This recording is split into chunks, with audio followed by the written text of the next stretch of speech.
Hello friends, আশা করছি আপনারা সকলে সুস্থ আছেন, ভালো আছেন।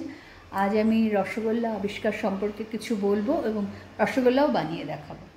তো আমাদের পশ্চিমবাংলার কলকাতায় নবীনচন্দ্র দাস প্রথম প্রতিষ্ঠা করেন মিষ্টির দোকান 1864 খ্রিস্টাব্দে জোড়াসাঁকোতে। তো সেখানে তিনি মিষ্টির ব্যবসা শুরু করেন, কিন্তু মিষ্টির ব্যবসা করার পরে তা বন্ধ হয়ে যায়। সেটা আর্থিক কারণেই হোক, সাংসারিক বাগবিতণ্ডা, প্রতিদ্বন্দ্বিতা ইত্যাদি কারণে তার ব্যবসা বন্ধ হয়ে যায় এবং আসলে তিনি যে মিষ্টিটা বানাবেন ভেবেছিলেন সেটা তিনি বানিয়ে উঠতে পারছিলেন। এরপরে তিনি অনেক ময়রার সহযোগিতায় মিষ্টি কীভাবে রসগোল্লা কীভাবে বানাবেন সেটা জানার চেষ্টা করেন। বিভিন্ন কাছের থেকে তিনি সেটা জানতে পারেন এবং 2 বছর পর তিনি তার আবার মিষ্টির দোকান প্রতিষ্ঠা করেন, সেটা কলকাতার বাগবাজারে। বাগবাজারে সমস্ত বিখ্যাত মিষ্টির দোকান আছে, সেটা আপনারা সকলেই জানেন। সেখানে তিনি তার মিষ্টি সেই গোলগোলে তুলতুলে নরম রসগোল্লা তিনি আবিষ্কার করেন এবং সেটা জগৎ বিখ্যাত হয় এবং তার নাম প্রতিষ্ঠা হয় প্রায় সেই সময় থেকে। তারপরে এই রসগোল্লা আবিষ্কার নিয়ে উড়িষ্যাও দাবি করে যে সেটার প্রথম তাদের উৎপত্তি স্থল হচ্ছে উড়িষ্যা এবং পশ্চিমবাংলাও দাবি করে। তো যাই হোক, এরকম বহু বিতর্ক রয়েছে। তো চলুন আজ আজকে রসগোল্লা আপনাদের বানিয়ে দেখাচ্ছি এবং কিভাবে বানাচ্ছি তা আপনারা জেনে নিন।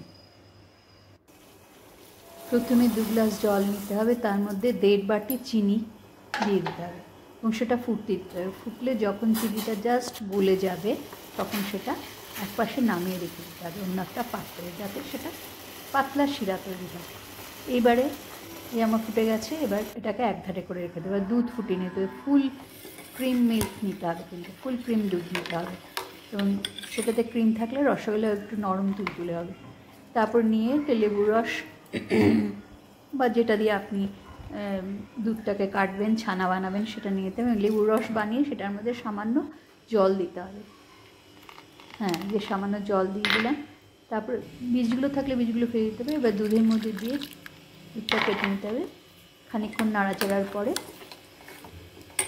দেখুন এই যে ছানা তৈরি হয়ে গেছে। এবার ছানাটাকে ছেঁকে নিতে হবে এবং ছানাটাকে ছাঁকবো যখন জলটা বের করে দেবো।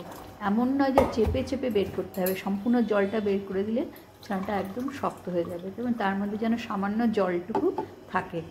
এবার একটা কাপড়ের পুঁটলিতে সেটা পেঁচিয়ে খানিকক্ষণ বেশ 1 ঘন্টা মতন রেখে দিতে হবে। জলটা পুরো ঝরে গেলে কাপড় থেকে ছানাটাকে বের করে নেব এবং সেটাকে আস্তে আস্তে হাতের তেলও দিয়ে,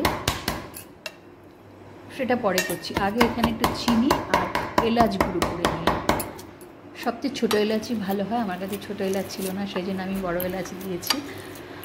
তো হাতের তেল দিয়ে ছানাটাকে আস্তে আস্তে প্লেন করে নিতে হবে, একদম মসৃণ করে নিতে হবে এবং খুব বেশি জোরে চাপবেন না যাতে মাখনটা বেরিয়ে যায়।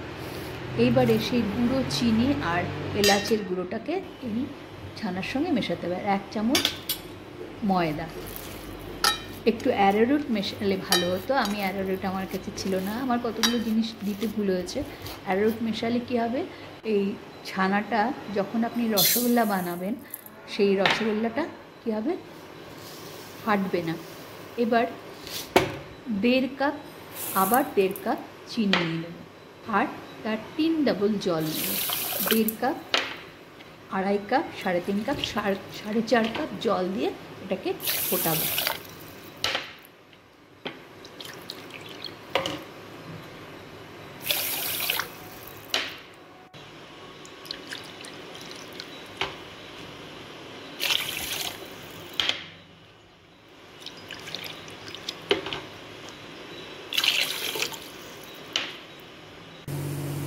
এবারে 4.5 কাপ জল হয়ে গেল। এবারটাকে টকবক করে ফোটাতে হবে। এবার আরও মসৃণ করে যে ছানাটা মাখা হয়েছিল সেটা থেকে ছোট্ট ছোট্ট গোল্লা বানিয়ে আমাকে জলের মধ্যে দিয়ে দিতে হবে এবং গোল্লাগুলো বানিয়ে রেখে দেবো না, কিন্তু তাহলে চ্যাপটা হয়ে যাবে। দিয়ে এবার আধা ঘন্টা হাই ফ্লেমে এটাকে ফোটাতে হবে দেখুন আমি অ্যারারুট দিইনি বলে কিছু কিছু রসগোল্লাগুলো একটু ফেটে ফেটে গেছে।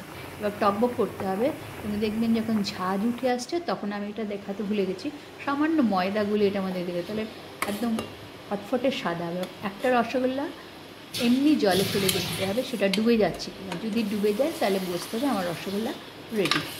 এবার এক এক করে সমস্ত রসগোল্লাগুলো সেই যে শিরা আমি আগে বানিয়ে রেখেছিলাম তার মধ্যে দিয়ে দেবো। আমার রসগোল্লা রেডি। আপনারা এইভাবে বানিয়ে দেখবেন। যদি ভালো লাগে আমার পদ্ধতিগুলো তাহলে অবশ্যই আমাকে লাইক কমেন্ট শেয়ার করবেন। By friends.